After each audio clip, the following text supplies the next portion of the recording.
Well, as I said, you're in for a special treat. Jerry, could I ask you to do me a favor before you come forward? My notes are in my office on my desk, stapled together, 2 papers. I took them in their staple and left them there. But meanwhile, Ty and Carter, would you come forward a while? And I'm just going to talk a little bit about what Servants is as we get sort of set up here for our talk with all of you and our explanation of what happened this week. The Servants Work Camp that we went to is very local in my mind. They are established out of York, and they do 3 camps throughout the summer, one in Eastern York, one in Western York, and one in the center city of York, and that's where we were this week in the city. But they do a lot of great other things, and I don't know if many of you realize this or if you read it in the newsletter, but they were here in York Springs just a couple of weeks ago.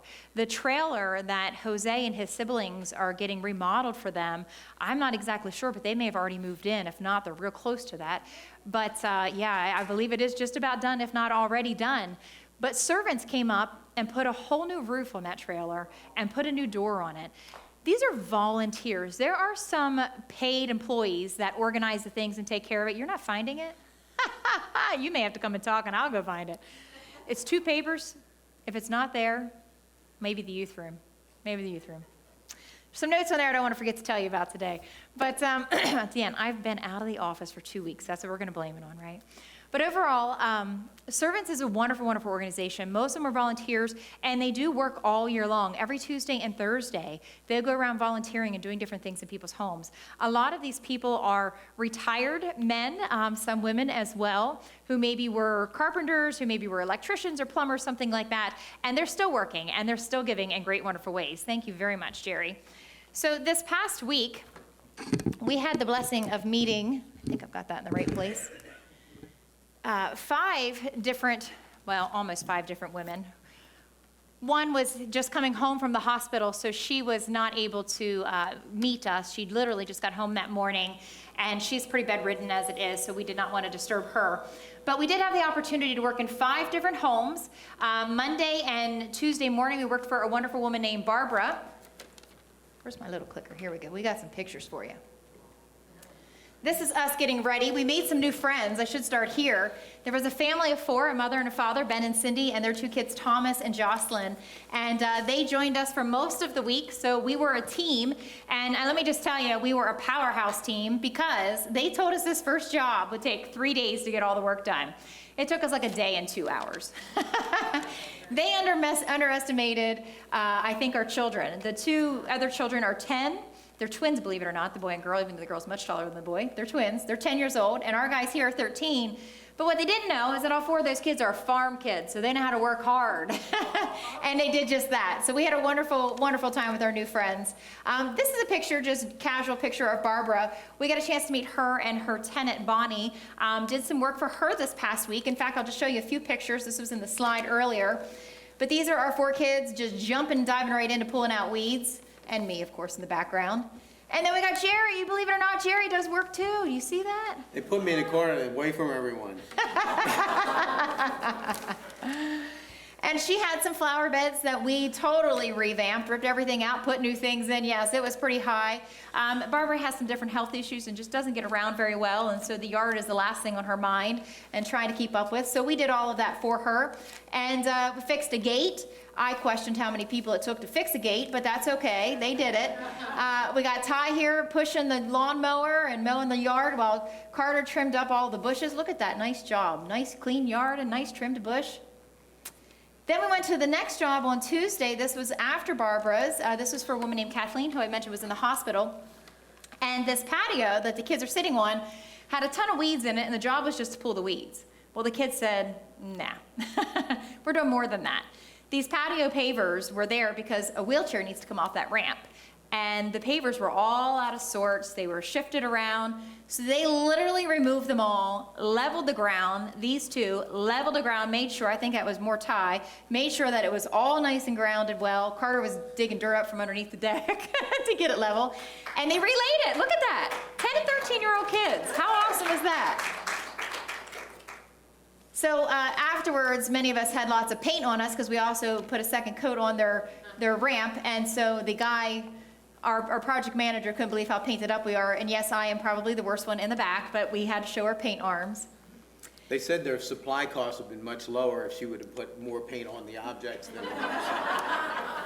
But he had a really good point this week. He said, I get so engrossed in my work that I'm so passionate about what I'm doing that I don't pay attention to what my body is doing and how I'm painting it up, right? That's my excuse. I like it. This is Evelyn. We met Evelyn on Wednesday. We ended up spending 2 days with her, and I'll explain a little bit more about Evelyn in a little bit. But Evelyn was a great, great host. Her hospitality just stood out so high in my book. I had to write a paper recently on an experience that I had received hospitality. And I will tell you, Evelyn, my paper could have been about her and been twice as long as I wrote it. She was a very sweet woman. She needed her ramp painted. She needed a lot of yard work done. And a lot of times we just sat and talked with her as well. So it was wonderful. But this is her backyard. She set up this table, had the boys help her set up the table and the chairs. And we had a little picnic back there each day, which was beautiful in the shade, a nice breeze blowing by. Jerry and Ty here getting ready to paint some more.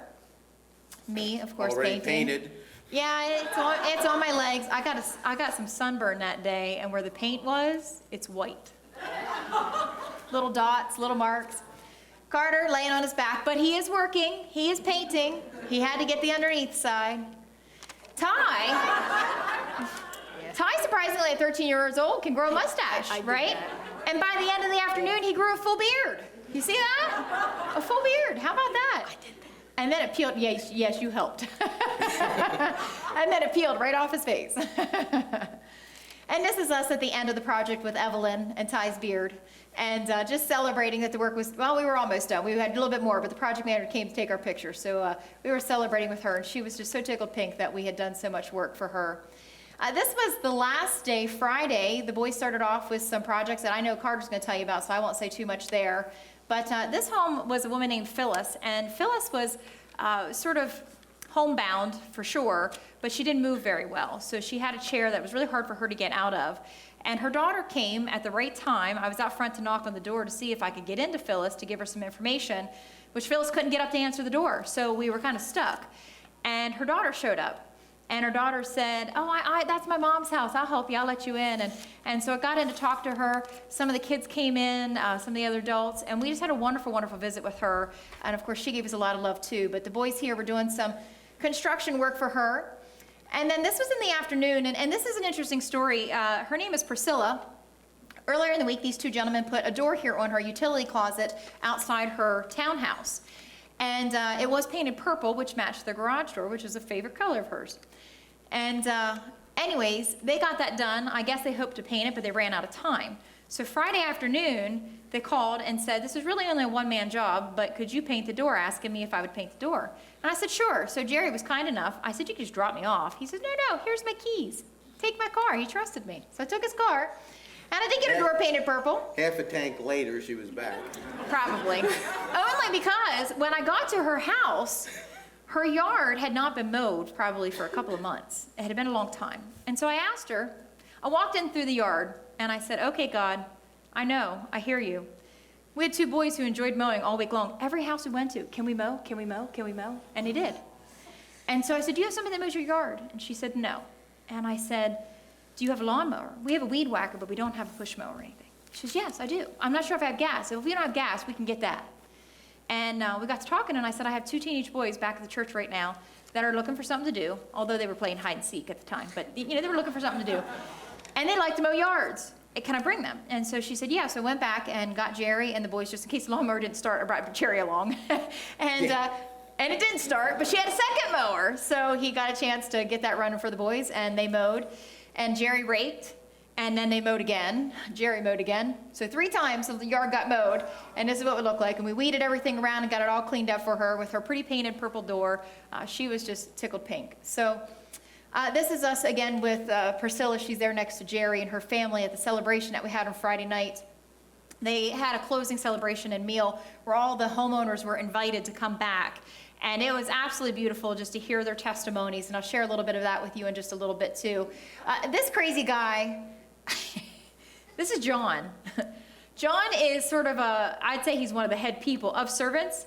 And he's a very funny guy, as you can tell. He was taking a picture of the group, and he we thought he was looking at the picture going, ew, something was wrong with it. Here he was taking this selfie. So I had to include this because he said he does this on everybody's phone who says, would you take a picture of us? He puts a funny selfie on there. But he kept it lively and kept it interesting. John has a very, very big heart, giving heart, and he lined up all of this stuff for everybody with a lot of help, but he lined it all up. So we still got a song in there, Jerry. Apparently we did. Yeah, you want to go, can we turn it down, or how you want to do that? This is what happens when you work on it at 10 o'clock at night. I messed it up for Jerry. Thought I fixed it this morning, but apparently not, but that's okay. So I'm going to let the boys take some time here and share a little bit about what they experienced and learned. So Ty, you want to start off? As Pastor Trish said, we met 4 other people in the group, and we got a lot of work done. And we just went around visiting older people and just fixing up whatever we could.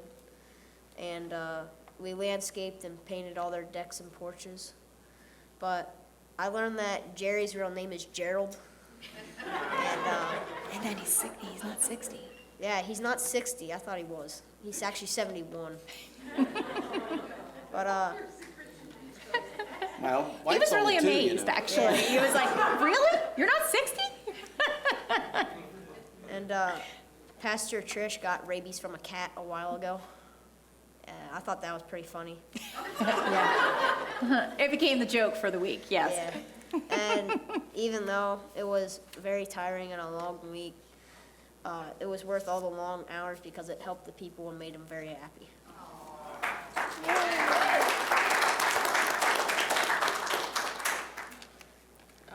I started the week by learning how to trim hedges and weed whack, and then we meaning me and the other kids, relayed the brick patio like you saw.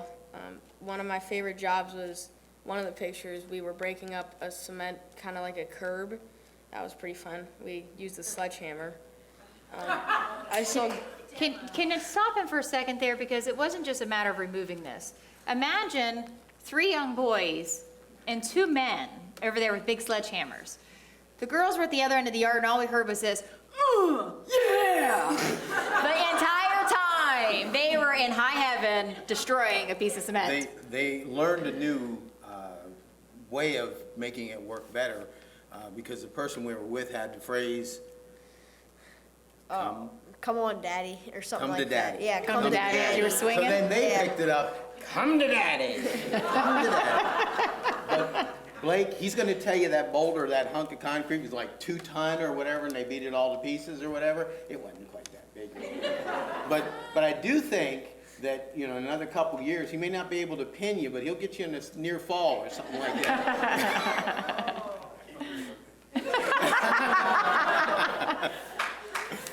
Yeah. I saw God work through it.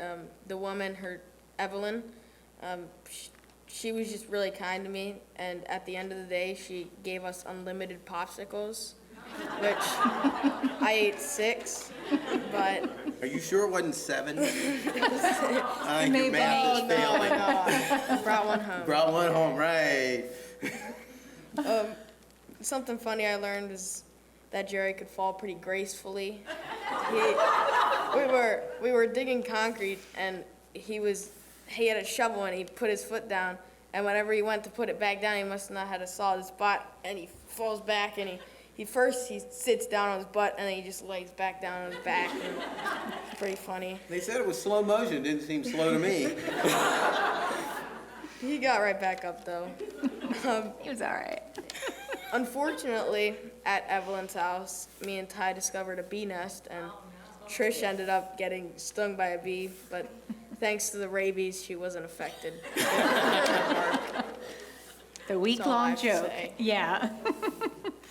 The rabies story was years ago. I don't even know how it got brought up in the car, and these boys heard it. Jerry and I were talking about something, and anyways, yes. Yeah, I'm just glad they're picking more on Jerry right now than they are me. You have anything you want to share, Jerry? Let me just tell you how this whole process works. Pastor comes to you and says, hey, I'm thinking about getting the kids together and we'd go to a work camp or whatever, are you available? And told me when it was and everything, and I said, okay, let me check. I said, yeah, it should be, and so on. She said, we may not go all week, we can go 2 or 3 days if you want, that sort of thing. We'll see how it goes and that sort of thing. So it got close to the time, and she said, you still have it in your calendar? I said, yep, still got it and everything. So I think I got some people. I'm not sure how many yet, but we'll see when we get closer exactly how many. And nothing more was said about how long it was going to be. But whenever we come time to register and all this good stuff, all of a sudden it's 5 days. Do you guys get a vote on that at all? No. You didn't get a vote? 2, 3, Didn't talk 4, to me 5? about it. Didn't talk to you about it at all? Well, we signed up for 5, apparently unknowingly. But let me just ask you this, guys. Would you give any of them up? No. No. Missed the popsicles? Because we didn't get to choose our jobs. They assigned them, so somebody else may have gotten his popsicles, you know? Yeah. And a hunk of concrete, you know, you may not have got that one either. Or that lawn mowing job. Or Jerry's Fall. Let me tell you about the lawn mowing job, since we brought that up. We got there, we got the mower started, the first one didn't start. I played with it later on, I got gas in the carburetor and it ran for 3 seconds or whatever and died, so it wasn't getting gas somehow or other, whether it was clogged or whatever. But we got the other one running, so they mowed the lawn, and after they were done, I said, no, we're gonna have to mow this again, because, I mean, this was a mulching mower, so we got to mow it again, so we mowed it again. And after that, I said, now found a rake. I said, we got to rake it up and get rid of this. Although I said, if your dad can come down and mow it tomorrow, bale it tomorrow, we won't have to rake it up. We'll just have it windrows and he can have it baled up for you and everything. But they didn't think that was going to happen. So unfortunately, but after we got it all raked up, we had an emergency. We had to run back to the site and everything, the church again, and so I came back out, and then I mowed it a 3rd time. I didn't want to tell you that was going to happen once we got it raked up, but we mowed it a 3rd time, though. But it looked like it was mowed, but it wasn't quite mowed after they saw it, after that sort of thing and so on. But let me just give you a real quick synopsis of our day. Get there, you make yourself a lunch, you bag your lunch up. You also bag up a lunch for the homeowner or owners and so on. So you take that with you and offer that to them. We also took a care package type thing, a laundry basket filled with all kinds of goodies. So we're a very welcoming group when we get there in spite of how we look and what they think of us and so on. So you make an attachment, a connection or whatever right away to it. Then after you get all that done, then we go out and they have breakfast made for us, so we go in and get breakfast. And then after you eat your breakfast, then you sit there and you say, I wonder if there's going to be anything left. I wonder if there's going to be left. Now, anybody wants to can go back for seconds. And this would have had 3rds, I think, some days. I don't know if he, but we got there late one day and they barely got anything for breakfast that morning. So that was some sort of thing. So we had adversities, we had good times, we had fun times, we had all kinds of things going on, but you want to go back again? Yeah. I think so. I think so. For sure, for sure. Yep. Okay, passing it back to me. Well, I had the opportunity to share a devotion after breakfast each morning. Somebody shared a devotion, and I was asked to do it on Friday. Come Friday, I think everybody was pretty tired. Muscles were hurting. Everybody was sore. We had a couple mishaps. But I saw this post on Facebook from a dear friend, Pastor Mark Osby, over at Open Arms Church on Old Harrisburg Road. And his Facebook post was about, he grew up in California where they have a lot of redwood trees. And so he had planted some redwood trees in his yard here in Pennsylvania recently, and he went out to check them and noticed that one of them had all sorts of new growth and all of this beautiful newness on one side of it. And when he looked at the back side of it, he saw nothing, literally, and he took pictures of it. There were not a branch, nothing coming out that back side. And he said it reminded him as Christians that just like the side with all the growth, that was only growth there because it was what was facing the sun. That as Christians, we too need to be facing the Son of God, and keeping our focus on Him. And he talked a little bit about this, and it really got me thinking about our week, because a lot of times we can get into busy work, and when you're getting tired, you're just like, okay, let's just get the job done. Let's just get it over with. Let's just hurry up and get it out of here, do the best we can, and move on. and you forget why you're doing it, because maybe you're tired, maybe you're hurting, whatever it is. And really what it came down to is that we had to remind ourselves, and sometimes daily, that who we were doing this for, and it wasn't just for the people, that number one, we were doing this for Jesus. All of it was done for Jesus. And so doing it for him, there's a scripture that Mark had actually referenced with us, and I read it, and it fits so well with where I felt we were standing. It says, "Not everyone who calls out to me, 'Lord, Lord,' will enter the kingdom of heaven. Only those who actually do the will of my Father in heaven will enter. On judgment day, many will say to me, 'Lord, Lord, we prophesied in your name, we cast out demons in your name, we performed many miracles in your name.' In other words, we did lots of things for you. But I will reply, 'I never knew you. Get away from me, you who break God's laws.'"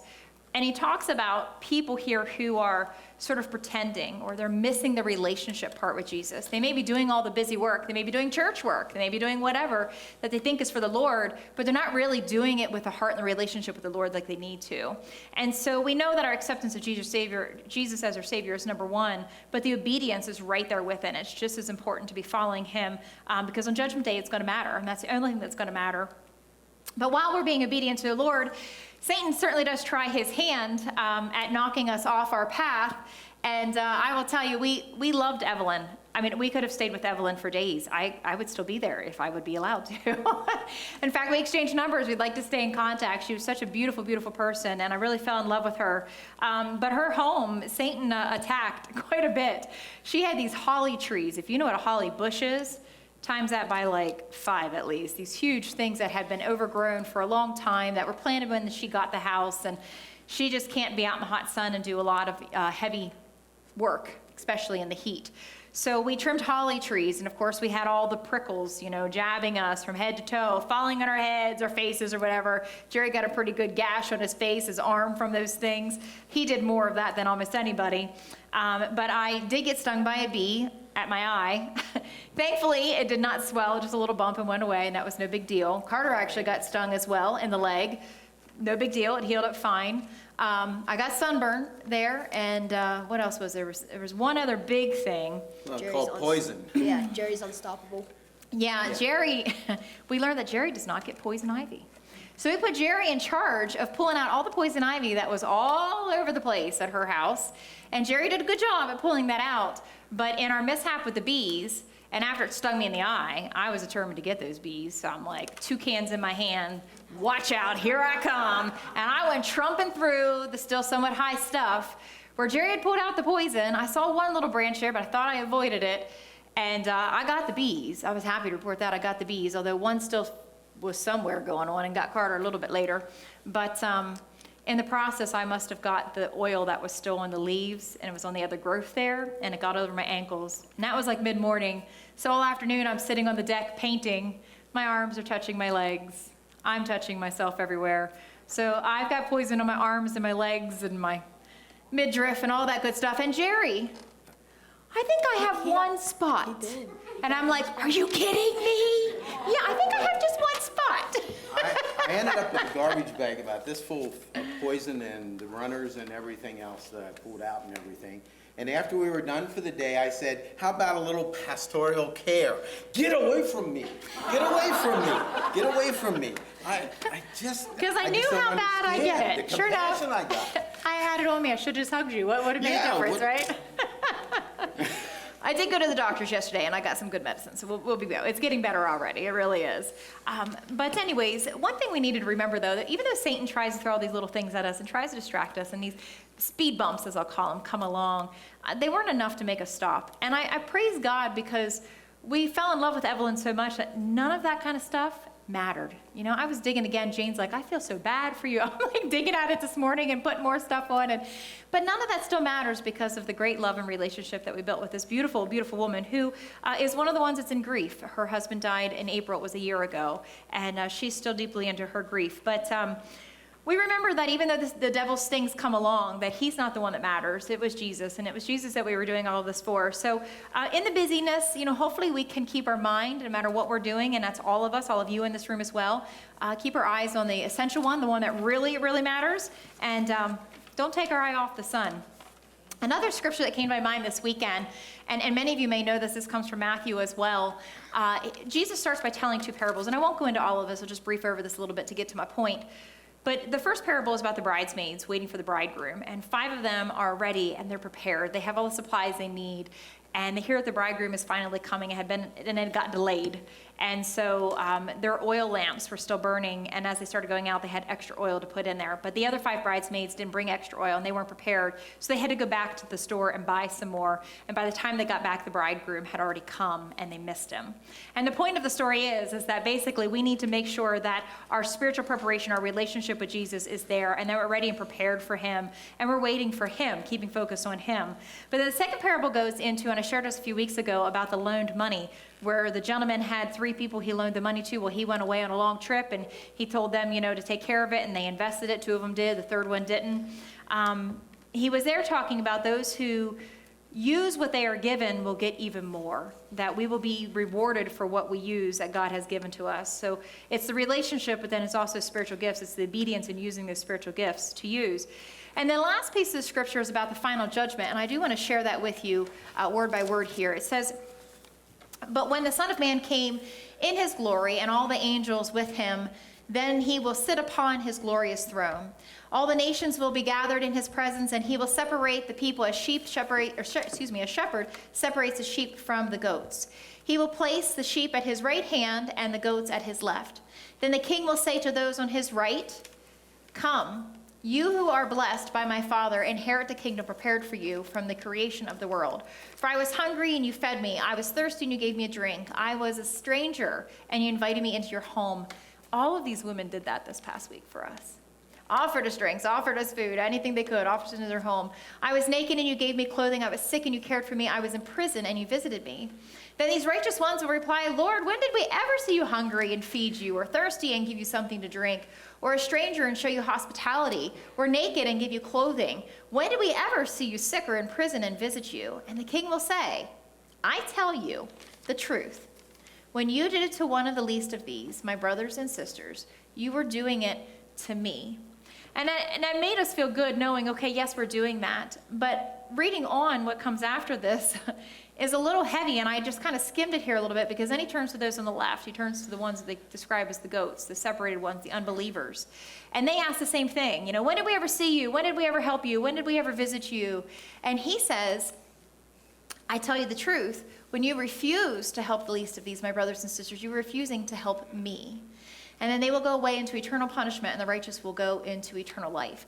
And it just sat with me all the more for all of us, that no matter where we are, no matter what our physical state is, no matter what our mental state is, no matter where we are in life, what bad things are happening to us, what good things are happening to us, we can all still serve. Maybe you can't go do what we did this week. Maybe you can't handle the heat, or you can't get up physically and pull out the weeds and mow the lawn and all of that kind of stuff. But there's still so much we can do. And these women were prime examples of this. Barbara had this really cool house. She was the first lady we were at. It was 3 stories, right? How many apartments were in there? 6. 6 apartments. And it was built, I don't know, a long time ago. And apparently the structure or the design that was sort of famous back then was to go through room to room to room to room and kind of make it like a maze. Well, she lived in one apartment. She had only one tenant, so that meant 4 apartments were empty. So between the 5 apartments, she runs around and does things, and she had some cats, and she had cats out all, but they're in an apartment. But overall, she let the kids come in and explore the entire building, and she's just like, check it out, and she's telling the history all about it. The kids wanted to play hide and seek in it. She said, "You come back some other day, and you can play hide and seek in the house. That'd be really cool, But just that kind of kind what's the word I'm looking for? Hospitality. Hospitality, thank There it you. She shared her garden tools with us. She just opened up everything she could to us. And then Evelyn was the same way. That picnic lunch, we were so surprised. It was so hot out in the front yard. We went in the back, and these big shade trees had made it so nice back there. The breeze was blowing after Jerry cleared out a lot of the holly trees, and it was blowing. It was just a perfect, beautiful place. And she even went so far, she said she had bought pillows for a swing she had in her yard, and she had chairs that she bought new material for, and she just hadn't put them up yet because nobody's been around to ever enjoy it.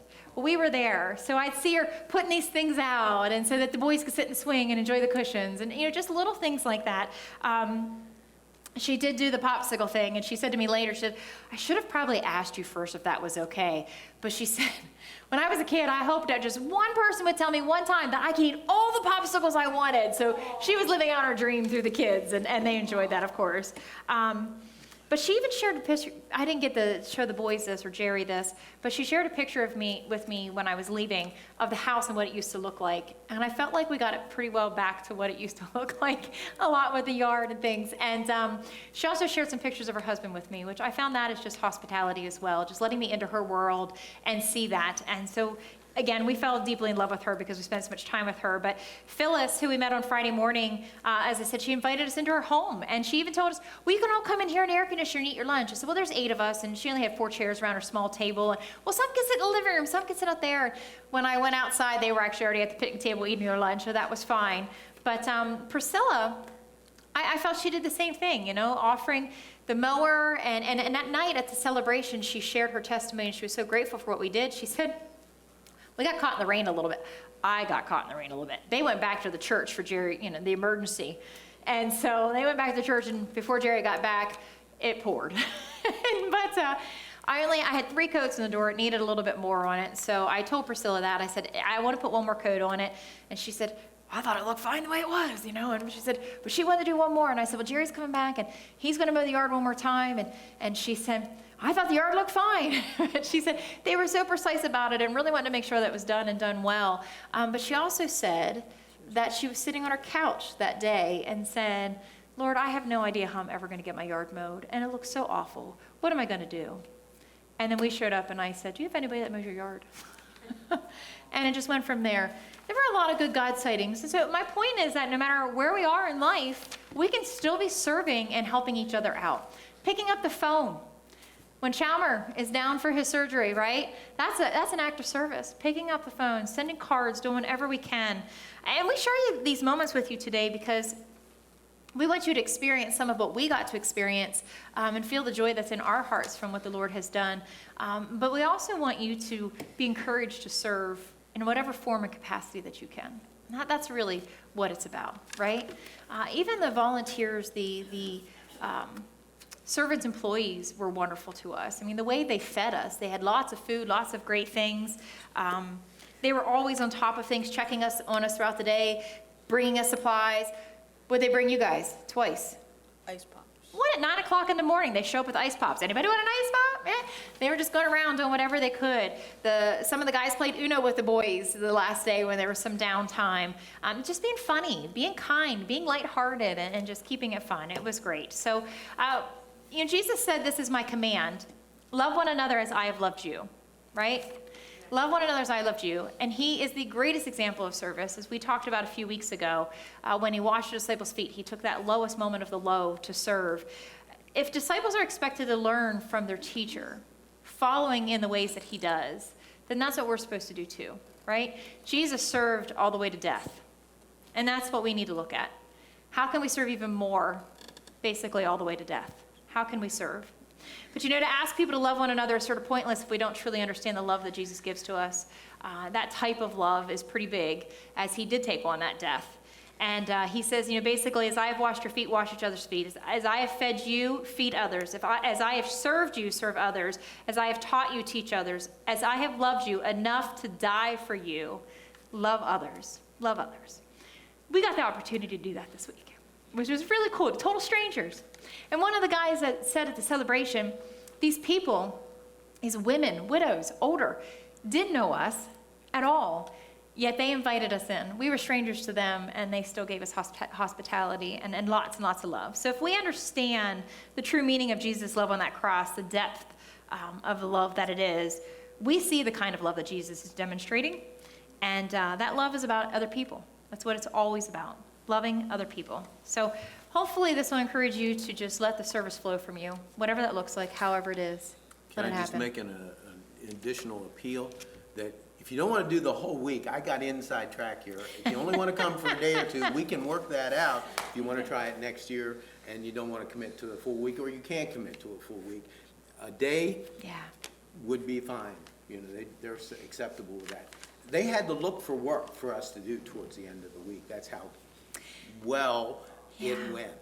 They had 15 jobs lined up. They ended up coming up with 18, 3 more. 17 got completed, 18 got started. But they said that they saved people, all of us doing this work, $56,000 is what we were able to save people by doing that. How amazing is that? $56,000. They built fences, they built ramps, things that we'll be painting next year. You know that, right? Yeah. But they need people with all sorts of gifts, and yeah, it's a pretty awesome organization. I am so, so happy and so blessed. They kept saying, you're coming from so far away, and we kept saying, really, it's not. We're grateful you're this close. We're grateful to have this opportunity. Guess who did the trailer downtown? I did say that while you were out there. Oh, you did say I was Yeah, out that's okay. looking for notes. But they did. They go outside of York, which is pretty awesome. So I think we need to stay in contact with them and sign up again next year and take more youth, take more adults, anybody who can come, as Sherry said. You'll be blessed. There's no doubt about it. It was a wonderful journey, and I'm glad we took it. I'm glad we did it. And I'm so proud of these boys. They did an awesome, awesome job. So let's just give them a wonderful hand, because they were hard workers and did great.